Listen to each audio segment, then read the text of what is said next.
ចិនស្មោស្រីថាខុសស្តង់ដាស្រីទៀមទាស្នេហាស្តង់ដាលុយឡានថ្មីមិនដែលដឹងសថ្លៃខ្ពស់ហុំនេះ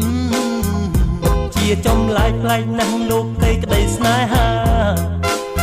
ស្រីស្អាតចិត្តធំគួរឲ្យរអាស្តង់ដាស្រីស្អាតតែគិតស្តង់ដាលុយឡានវីឡាជាសំខាន់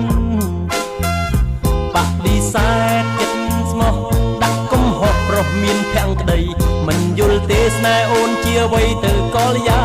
នបដិសេធរូបបងដោយបំណងលបលួងសាមានចិត្តមានស្នេហ៍តែលើលុយឡានស្រីថាក្រតទួលមិនបានទេអាងមានសម្រងលើកំពុង